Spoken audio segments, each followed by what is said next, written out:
신엽이 뒤틀리니까 칼슘이 부족하다고 해서 칼슘제를 치라고 했더라. 그럴 때는 어떠한 방법이 있냐면은 약간의 뭔가가 함몰되듯이 옆에가 찝히, 그런데 잘 보시면 요거는 금색 노란색 부분의 신엽이 주로 이런 현상이 나타나요. 칼슘은 이동이 느려서 뿌리부터 시작을 해서 타고 올라가면서 이동이 느려서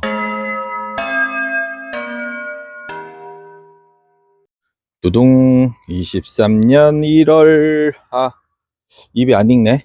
24년입니다 24년 1월 5일 야심한 밤, 퇴근도 못하고 어제 간만에 휘리릭 업데이트한 거 그거 정리하고 뭐하고 하느라고 퇴근도 늦고 또 노가다를 뛰어야 되기 때문에 퇴근을 못하고 있습니다. 올해 목표는 아닌데 그 영상을 찍을 때 제가 잡설 뭐 시장 돌아가는 거나 뭐 다육이 뭐나 뭐 이렇게 제가 구절절 이렇게 말씀드릴 때 있잖아요. 그리고 여태까지 핑크장갑 채널에서 영상을 찍으면서 일반 실용농업의 뭐 영양제, 약제, 뭐 토양, 분갈이, 식물 생리, 뭐 하다못해 야생화나 뭐 일반 나무까지 다 총체적으로 다 들어가 있는데 사실 뭐 그걸 어디서 찾고 어디서 기억을 하겠어요. 한두 번 보신다고 기억이 안 되잖아요. 불가능하고. 저야 뭐 강의하고 뭐 맨날 여러분들한테 설명 듣고 하니까 그냥 입에 배서 술술 나오는 것 뿐이지 전부 이거 이해를 하고 영상만 보고 식물을 키운다? 그건 사실은 어렵습니다. 하지만 하나의 참고 자료, 저런 영상일 때 저런 것도 있구나, 이렇게 한번 해보시라고 말씀을 드리는 편인데, 그런데 영상 내용이 일부 긴 게 있어서 올해는 그 중에 약간의 핵심적인 게 눈앞에 실질적으로 보일 때 제가 좀 짧게, 최대한 짧게 설명을 한번 드리려고 하고 있습니다. 그런데 최대한 단답형을 하면은 여러분들 이런 상황이 돼요. 한 2년인가 3년 전에 그런 일이 있었습니다. 신엽이 뭔가가 꼬불통하거나 뒤틀리거나 신엽이 이상하게 올라오면 칼슘 부족이다, 그렇게 해서 칼슘을 치신 분이 있어요. 그런데 식물에 묻은 마그네슘 부족, 칼슘 부족, 뭐 칼륨 부족, 질소 부족, 뭐 인산 부족, 그러니까 하다못해 미량원소 부족까지 여러 가지 부족할 때 나타나는 증상이 있는데, 솔직히 뭐가 부족할 때 뭐가 있다, 뭐가 부족할 때 뭐가 있다, 이렇게 단정 짓는 거는 상당히 어찌 보면은 위험해요. 실제로 실용 농업에서 일반 그 작물 다육이 빼고 수년 수십 년 농사, 그 다음에 그 한 가지 종목만, 예를 사과면 사과, 배추면 배추 그러신 분들조차 어떠한 증세가 나타났을 때 판단하고 처방하는 게 다 달라요. 심지어 박사님들조차도 다릅니다. 식물은 1 더하기 1이 2가 아니라 1 더하기 1이 마이너스 5가 될 수도 있다. 물론 표현이 좀 그렇긴 한데 실제로 그렇습니다. 그래서 그때 그분은 신엽이 뒤틀리니까 칼슘이 부족하다고 해서 칼슘제를 치라고 했더라, 그렇게 됐는데, 제가 봤을 때 판단은 그거는 신엽이 뒤틀린 건 맞지만 칼슘 부족보다는 벌레 흡집이 더 확률이 높았어요. 그래서 그분이 그때 LED 등 밑에서 어떤 칼슘 모르게 아무도 모르 치고 나서 얘네가 다 익어버린 거예요. 흡수를 잘하게 잘 묻게 그런 성분들이 있기 때문에 LED 등 있으신 분들도 태양하고 똑같이 그렇게 취급을 하셔야 돼. 제가 말씀드릴 때 어떻게 하라 그랬어요? 해가 지고 살포하라고 그랬죠. LED 등도 웬만하면 꺼놓고 오후에 살포를 하시는 게 좋습니다. 그리고 또 하나, 캠식물의 특성상 지금 기공이 열리잖아요. 그래서 어떤 거를 살포를 했을 때 흡수율이 상당히 더 좋아지죠. 요 증상이 이러니까 요거는 무슨 문제야, 이렇게 하시기 전에 조금 넓게 생각해 보셔야 되는데, 근데 사실 어려워요. 여러분들한테 저도 헷갈리고, 저처럼 식물생활 하우스에서 본격적으로 17년 정도 한 사람도 판단이 애매할 때가 많은데 여러분들은 어떻겠어요? 그럴 때는 어떠한 방법이 있냐면은 찝히듯이 올라올 때는 칼슘 부족보다는 해충의 흡집일 확률이 많아요. 콕콕콕, 우리 눈에 안 보일 때 생장점에서 콕콕콕, 특히 총체벌레류 또는 깍지류 그런 애들이 흡집을 했을 때 애들이 뭔가가 이렇게 올라오면서 움푹 들어가면서 이렇게 올라오는 증상이 있고, 일반적인 칼슘 부족의 형태는 조금 전체적으로 뒤틀린다고 해야 되나? 하지만 그것도 진짜 칼슘 부족 때문에 그럴 건가 그렇게 판단하기는 어려워요. 그래서 지금 제가 그 애니빌7 엊그저께 살포를 했는데 그 이유는 신엽 자체가 지금 이런 식으로 전체적으로 말려요. 말리고 있고, 또 얘 다 그런 게 아니라 이 부분하고 여기만 그렇고요. 그 다음에 이쪽은 또 괜찮아요. 이쪽은 괜찮은데, 그런데 잘 보시면 요거는 금색 노란색 부분의 신엽이 주로 이런 현상이 나타나요.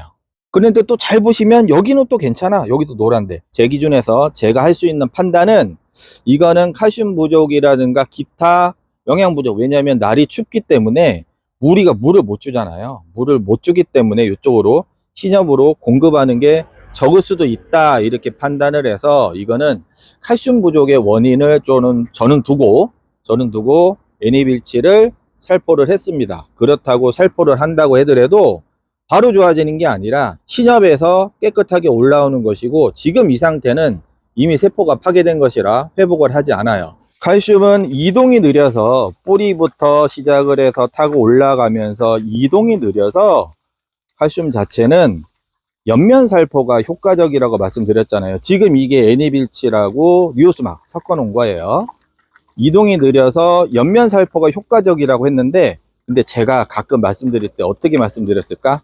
물 주는 날 물 대신 물만큼 주라고 말씀을 드릴 때 뿌리에도 주라고 제가 말씀을 드렸잖아요. 잎에서 흡수하는 것도 맞지만 뿌리부터 이동을 하는 것도 맞기 때문에, 저는 웬만하면 조건이 형성이 되면, 그 어떤 조건이냐, 물을 잘 빨아먹을 수 있는 조건이, 온도가 내가 맞춰졌으면 잎에도 살포를 하고 뿌리도 좀 적셔 주시라는 거예요. 그런데 지금 얘는 온도가, 저희 하우스가 엄청 추워요. 여기 보통 이쪽은 뭐 난로 근방이긴 한데 대부분 저쪽 기준으로 해서 3도, 2도 정도 떨어지기 때문에 얘네가 원활하게 뭘 빨아먹을 정도의 준비는 좀 덜 돼 있어요. 그래서 현재 기준으로는 지금 일주일 간격인데 그냥 칼슘 시비만 하는 걸로 그렇게 결정을 했습니다. 나중에 기회가 된다면, 여기 뿌리에 기회가 된다는 거는 온도가 어느 정도, 새벽 온도가 올라갈 정도로 관리가 된다면 잎도 주고 뿌리도 준다. 제가 오늘 핵심은 단순히 칼슘 부족이다 이렇게 판단을 할 수도 있지만, 여러 가지 복합적인 원인으로 해서 발생을 할 수가 있다. 하나하나 차근차근 접근을 해 가시면은 거기 어떤 게 부족한 건지, 뭐 깍지벌레 흡집인지 아니면 일소 피해인지, 햇빛에 대어서 생장점이 진짜 이 부분이 탔을지 그거는 모르는 거잖아요. 가끔 어떤 것도 있냐면 제초제 피해도 있어요. 물론 지금 상황에서는 실내고 제초제를 칠 일이 없는데, 노지에서 재배할 때 옆에서, 특히 옆에 밭이라든가 주변에서 누군가가 제초제를 뿌렸을 때 그게 날려가지고 살짝 묻은 거죠. 그래서 잎이 오그라지는 경우도 있습니다. 그래서 이게 복합적인 판단을 내려야 되는데, 현실적으로 여러분들이 접근하는 거는 좀 어려울 수 있다. 그리고 여기서 판단해야 될 게, 얘는 일반 당임금 무지거든요. 얘는 보시면은 전체적으로 녹색으로 원활하게 광합성을 할 수 있는 녹색 잎이 위주로 되어 있기 때문에 신엽에서 이런 증상은 거의 없고, 또 녹색보다는 정상적인 활동이 좀 떨어지는 애들이 최악의 조건, 뭐 물을 안 주는 조건, 온도가 차서. 물을 안 주고 온도가 찬다는 거는 영양의 이동이 단절이 됐다는 소리거든요. 그럴 때 이렇게 금품종 같은 경우는 취약한 모습을 보일 수가 있습니다. 애니칼슘 같은 경우는 지금 질소가 있긴 있는데 질소의 역할은 3%라 좀 미미하고, 칼륨이 좀 많고요. 그 다음에 칼슘은 17%고, 그 다음에 붕소가 있기 때문에 영양의 이동이 좋아요. 그 다음에 기본적으로 킬레이트 처리가 돼 있어서 요거 하나 정도면은 수년 동안 충분히 집에서 사용이 가능합니다. 그래서 보시면은 제가 좀매놨죠. 얘네들이 그냥 오픈을 해 놓으면은 수분이 들어가서 굳어져 버려. 그러면 약간 이제 화학적인 반응이 나타나고 색깔이 변형이 되면은 사용을 못하니까 이렇게 한번 좀매 주시고 락앤락에 한번 넣으셔서 보관을 하시는 것도 좋습니다. 그리고 이 증세를 병의 기준으로 보면은 입마름병에 조금 근접해요. 입마름병도 뭐 여러 가지 질환이 있는데, 이거는 단순하게 조금 뭘 접근하기가 사실 어려운 문제예요. 그래서 가끔 영상 이렇게 보시고 저한테 질문을 하실 때 뭐는 그렇다는데요 하는데, 이론적인 접근도 중요하지만 그게 전체가 반영이 되지 않는다. 여러 가지 복합적인 환경에서 일어나는 일이기 때문에 중요한 거는 개인의 스킬, 경험. 저처럼 오래 많이 죽여보다 보면 어느 정도 감은 좀 잡으세요. 다육식물이 되게 다양하잖아요. 여러분들은 진짜, 내가 그전에도 뭐 가끔 말씀드리지만 엄청난 일을 하고 계신 거예요. 일반 식물 뭐 한 가지를 하는 게 아니라 그 수많은 이 다육이들에서 여러 가지를 이렇게 다 복합적으로 한다는 게 상당히 어려운 거예요. 지금만 어느 정도 관리를 하시는 것만 해도 여러분들은 충분히 잘하고 있다.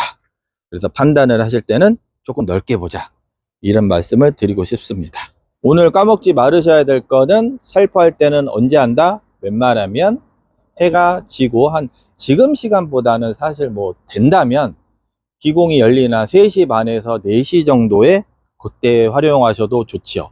왜냐면 이게 찬기에 이렇게 수분이 많이 이렇게 있으면 그것도 사실 그렇게 좋지는 않거든요.